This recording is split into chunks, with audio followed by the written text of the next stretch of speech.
कार्तिक महामहत्तम अध्याय 27। हरे कृष्णा, राधे राधे। कल कार्तिक महामहत्तम के अध्याय 26 में हमने आंवला नवमी का विधान जाना, साथ ही किस देवता की कितनी परिक्रमा करें और परिक्रमा का फल क्या होता है ये भी जाना। अब आज इस अध्याय में हम भीष्म पंचक व्रत के विषय में जानेंगे। शुरू करते हैं। कृष्ण नाम का आसरा, कृष्ण नाम का ध्यान। 27वां अध्याय अब सुनो, ये है बहुत महान। राजा पृथु पूछते हैं, हे नारद जी, भगवान का अत्यंत प्रिय भीष्म पंचक व्रत कैसे प्रसिद्ध हुआ? तब नारद जी बोले, हे राजा पृथु, ये व्रत आदिकाल से है, परंतु बीच में लुप्त हो गया था। फिर ये कैसे प्रसिद्ध हुआ, सो कथा हम तुमसे कहते हैं, तुम ध्यान पूर्वक सुनो।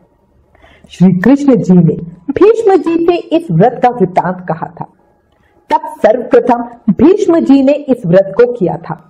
इस कारण ही ये व्रत भीष्म पंचक के नाम से प्रसिद्ध हुआ। हे राजन, भगवान श्री कृष्ण जब पांडवों की ओर से दूत बनकर कौरवों को समझाने गए तो सबसे पहले वो विदुर जी के पास पहुंचे। विदुर जी ने उनका अत्यंत आदर सत्कार किया। फिर श्री कृष्ण जी भीष्म पितामह के पास गए। वहां जाकर कुशल क्षेम पूछने के बाद श्री कृष्ण ने अपने आने का संपूर्ण वृतांत भीष्म जी से कहा।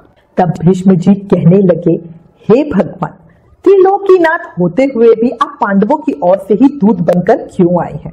आपको पांडवों के साथ इतना प्रेम क्यों है? तीनों लोग आपके वंश में है, तब पांडवों के पास ऐसा क्या वशीकरण मंत्र है, अथवा उन्होंने ऐसा कौन सा व्रत, तप अथवा यज्ञ किया है जिसके कारण आप उनके वश में हो गए हो? तब श्री कृष्ण हंसकर बोले, हे गंगा पुत्र, यद्यपि ये अत्यंत गुप्त वार्ता है, फिर भी मैं तुमसे कहता हूँ, उन्होंने ऐसा व्रत किया है जो मुझे बहुत प्रिय है, इसलिए ही मैं उनके वशीभूत हूँ। अब मैं उसका वृतांत तुमसे कहता हूँ, ध्यान से सुनो। पूर्व काल में उज्जैन नगरी में 5 ब्राह्मण निवास करते थे, जिनके नाम कवि, शुचि, दृढ़, दंत और हंस थे। पांचों ही वेदों को जानने वाले, रूपवान, युवा अवस्था को प्राप्त, गंधर्व विद्या में अति प्रवीण थे।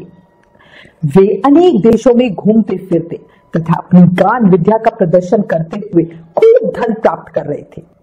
एक समय वो मथुरापुरी में सुवीर नाम के राजा के पास आए। संगीत कला में निपुण होने के कारण उन्होंने राजसभा में जाने की इच्छा प्रकट की। वो 4 दिन तक उपवास करते रहे और अत्यंत पवित्र श्री यमुना जी में स्नान करते रहे। फिर उन्होंने किसी से राजा का संपूर्ण वृतांत सुना। उन्होंने बताया कि राजा की कादम्बरी नाम की एक पत्नी है। वो संगीत विद्या में निपुण है, राग और कंठ में अत्यंत प्रवीण है, नाचने में दक्ष और रूप यौवन में अद्वितीय सुंदरी है। वो प्रतिदिन एकांत में राजा के सामने नृत्य करती तथा गाना गाती है। ऐसा सुनकर वे ऐसे स्थान पर जाके खड़े हो गए जहां से नृत्य दिखाई दे तथा ताल का शब्द सुनाई पड़े। फिर राजा के पास आने जाने वालों के समीप जाकर कहने लगे, बड़ी ही दुख की बात है कि राजा के पास नृत्य कला का जानने वाला कोई नहीं है। वीणा में 2 तार ढीले हैं, तार बराबर नहीं है, बाजे में नृत्य शुद्ध नहीं है। इसी प्रकार की बातें वो हर किसी से कहने लगे, जब तक कि ये बातें किसी ने जाकर राजा से नहीं कहती। राजा ने तत्काल उन 5 को वहां बुलाया जहां पर कादम्बरी का नृत्य हो रहा था। वहां पहुंचकर उन्होंने राजा को आशीर्वाद दिया और बैठ गए। कादम्बरी ने उनको संगीत विद्या में अति निपुण समझकर विशेष नृत्य किया। जब उसने चक्र में ताल दिया तो उन ब्राह्मणों ने उसको रोक दिया। उन्होंने चक्र छोड़कर योग्य ताल दिया, मगर चक्र खंडित नहीं किया। इस पर कादम्बरी उनके रूप और गुण देखकर उन पर मोहित हो गई। उसने रात्रि को चोरी छुपे ब्राह्मणों के पास अपनी एक सखी के हाथ एक संदेश भेजा और उसने लिखा, तुम 5 में से रोज एक एक करके नगरी से दूर उत्तरी कोण में यमुना तट के समीप जन शून्य लताओं से ढका हुआ अनंत नामक तीर्थ है। वहां पर मेरे पास आकर अपनी अपनी विद्या तथा गुणों का प्रदर्शन करो। मैं भी वीणा तथा राग की अपनी कुशलता दिखाऊंगी। इसके बाद भगवान कहने लगे, हे भीष्म जी, एक ब्रह्मचारी जो मेरा भक्त था दुष्ट संगति के भय से गांव से अति दूर वहां रहता था। उन दिनों वह भीष्म पंचक व्रत करता हुआ देवालय में मेरा पूजन करता था। कार्तिक शुक्ल एकादशी के दिन उन ब्राह्मणों में से कवि नाम का ब्राह्मण वहां पर आया। कादम्बरी भी मुनि के उस स्थान पर पहुंच गई। वहां मुनि ने जिस प्रकार पूजा की, उस कवि नामक ब्राह्मण ने भी उसी प्रकार मेरी पूजन किया। इसके बाद वीणा लेकर गान करने लगा। उस मुनि ने क्योंकि अपना मन जीता हुआ था, इस कारण उसने गान सुनकर भी क्रोध नहीं किया। सारी रात कादम्बरी और कवि गायन और नृत्य करते रहे। मुनि को गोबर का आचमन करते देख कवि ने भी वैसा ही किया। प्रातःकाल होते ही कादम्बरी राजमहल में पहुंच गई। मुनि की संगति से जो ब्राह्मण कवि था, उसके समस्त पाप दूर हो गए। इस कारण द्वादशी के दिन ब्राह्मण कवि अपना समस्त धन दान करके विरक्त हो गया। दूसरे दिन शुचि नाम वाला ब्राह्मण आया। उसने भी कादम्बरी के साथ रात भर नृत्य गायन किया और मुनि की तरह हमारा पूजन करके गौमूत्र का आचमन किया। फिर प्रातःकाल होते ही वो भी अपना धन आदि दान करके विरक्त हो गया। उसने निश्चय किया, जिस प्रकार कादम्बरी के नृत्य गायन और रूप को देखकर मुनि का मन चलायमान नहीं हुआ, उसी प्रकार मुझे भी अपने मन को वश में रखना चाहिए। त्रयोदशी के दिन दृढ़ नाम वाला ब्राह्मण कादम्बरी से मिलने आया और नृत्य गायन करने के बाद मुनि की तरह पूजन और गौ का दूध पीकर विरक्त होकर चला गया। चतुर्दशी को वहां पर दंत नाम वाला ब्राह्मण आया और पहले वाले अपने बंधुओं की भांति कादम्बरी के साथ नृत्य गायन करके मुनि से बचे घी का पान करके शुद्ध चित होने के कारण विरक्त हो गया। सबसे अंत में पूर्णमासी वाले दिन हंस नामक ब्राह्मण ने आकर मुनि को देखकर उनको नमस्कार किया और यमुना में स्नान कर आंवले के वृक्ष के नीचे बैठकर श्राद्ध किया और बाद में अपने भाइयों की तरह एक दिन का व्रत किया। कथा समाप्त करते हुए भगवान श्री कृष्ण ने कहा, हे भीष्म जी, कार्तिक मास में हमारा पूजन और दान पुण्य करने से करोड़ों यज्ञों के समान फल प्राप्त होता है। उधर राजा ने मंदिर में कादम्बरी के जाने का समाचार सुनकर उसे महल में बंद कर दिया, जिससे वो मंदिर में ना जा सकी। कार्तिक मास में हमारे सामने नृत्य गायन करने के कारण वही कादम्बरी अगले जन्म में द्रौपदी हुई तथा हंस नाम वाला वह ब्राह्मण आंवले के वृक्ष के नीचे श्राद्ध आदि करने से युधिष्ठिर हुआ। एकादशी के दिन जागरण करने के कारण कवि नाम वाला ब्राह्मण अर्जुन, शुचि सहदेव, दंड, नकुल तथा दृढ़ नाम वाला पराक्रमी भीम हुआ। हे भीष्म जी, वस्तुतः इस व्रत के प्रभाव से ही मैं पांडवों के वशीभूत हूँ। अब तुम्हारे द्वारा पंचक व्रत किए जाने से ये तुम्हारे नाम से विख्यात होगा, अर्थात भीष्म पंचक व्रत कहलाएगा। इस व्रत के अंत में ब्राह्मणों को भोजन कराकर यथाशक्ति दान दक्षिणा देनी चाहिए। श्री कृष्ण के मुख से सब सुनकर भीष्म उनके सामने नतमस्तक हो गए। कार्तिक आने पर उन्होंने पूरे विधान से सबसे पहले इस व्रत को किया, जो कालांतर में उन्हीं के नाम से प्रसिद्ध हुआ। राजा पृथु बोले, हे मुनि श्रेष्ठ, कृपया कर भीष्म पंचक व्रत का विधान भी बताए। तो नारद मुनि बोले, हे राजन, भीष्म पंचक व्रत कार्तिक शुक्ल एकादशी से शुरू करके पूर्णिमा को समाप्त किया जाता है। इस दिन ऋषि और पितरों का तर्पण होता है। भीष्म पंचक में नृत्य ही भीष्म जी का तर्पण करना चाहिए।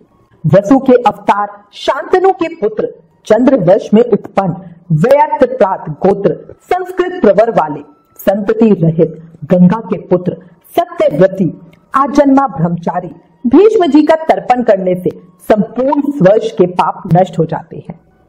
कार्तिक शुक्ल पक्ष में एकादशी को प्रातः काल विधि पूर्वक स्नान करके 5 दिन का व्रत ग्रहण करें।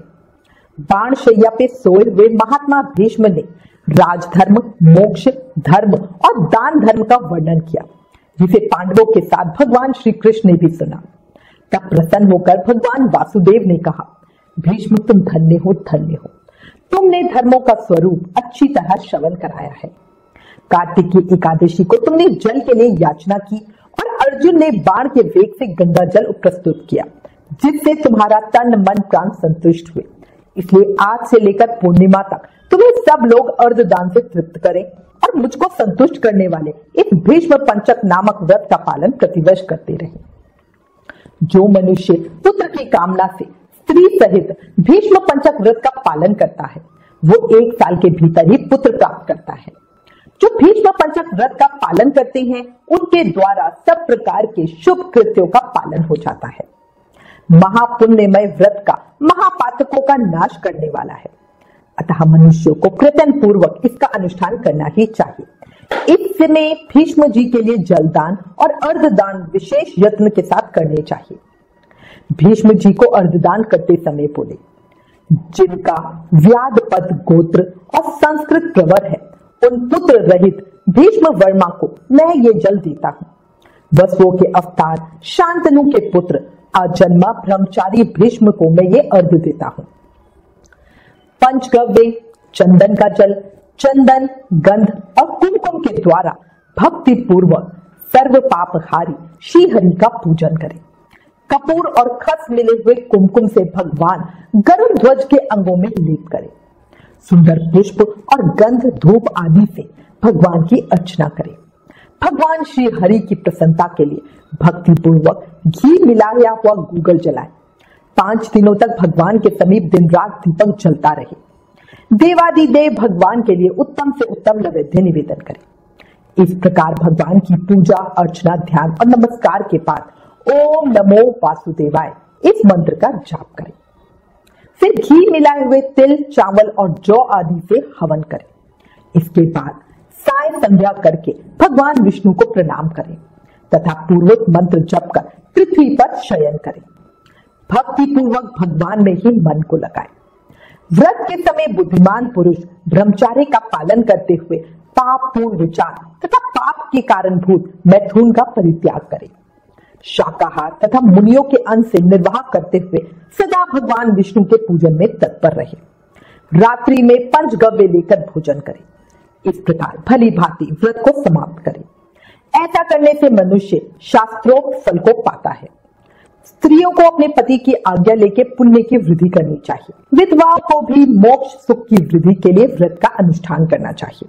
पहले अयोध्यापुरी में कोई अतिथि नाम के राजा, उन्होंने वशिष्ठ जी के वचन से इस परम दुर्लभ व्रत का अनुष्ठान किया था, जिससे इस लोक में संपूर्ण भोगों का उपभोग करके अंत में वे भगवान विष्णु के परम धाम में गए। इस प्रकार नियम, उपवास और पंचगव्य से तथा दूध, फल, मूल और हविष्य के आहार से निर्वाह करते हुए भीष्म पंचक व्रत का पालन करें। पूर्णमासी आने पर पहले की तरह पूजन करके ब्राह्मणों को भोजन कराएं और बछड़े सहित गौ का दान करें। एकादशी से लेकर पूर्णिमा तक 5 दिनों का भीष्म पंचक व्रत समस्त भूमंडल में प्रसिद्ध है। अन्न भोजन करने वाले पुरुष के लिए ये व्रत नहीं कहा गया है, इसमें अन्न निषेध है। भीष्म पंचक व्रत करने वाला एकम को ब्राह्मणों को खीर का भोजन कराए तथा दान दक्षिणा देकर उन्हें संतुष्ट करे, उसके बाद स्वयं भोजन करे। इस व्रत का पालन करने पर भगवान विष्णु शुभ फल प्रदान करते हैं। मुनि वशिष्ठ, भृगु और गर्ग आदि मुनीश्वरों ने सतयुग के आदि में कार्तिक के शुक्ल पक्ष में इस पुरातन धर्म का अनुष्ठान किया था।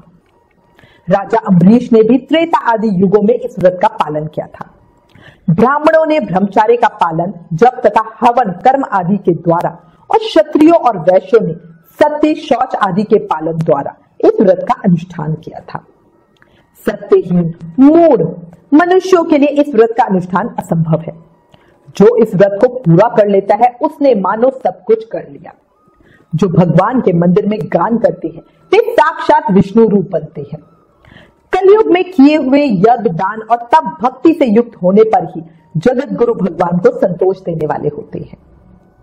हे राजन, एक समय मैंने भगवान से पूछा, हे देवेश्वर, आप कहाँ निवास करते हो? तो वो मेरी भक्ति से संतुष्ट होकर बोले, नारद जी, ना तो मैं बैकुंठ में निवास करता हूँ और ना ही योगियों के हृदय में। मेरे भक्त जहां मेरा गुणगान करते हैं वहीं पर मैं रहता हूँ।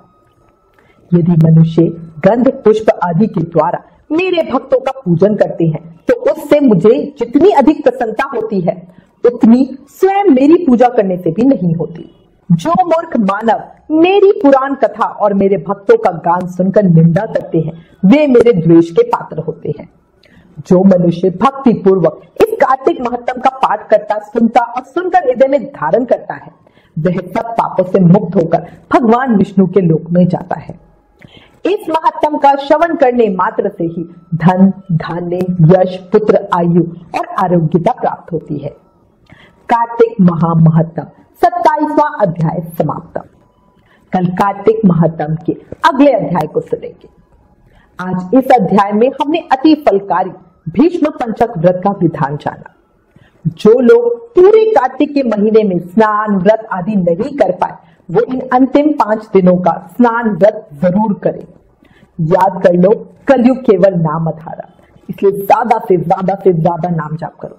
मन से, भाव से, हर सांस के साथ नाम जाप करो और बोलो हरे कृष्ण कृष्ण कृष्ण हरे हरे, हरे राम राम राम हरे हरे। कार्तिक शुक्ल एकादशी से ये भीष्म पंचक व्रत शुरू होगा। सभी कोशिश करके इस व्रत को जरूर करना। राधे राधे।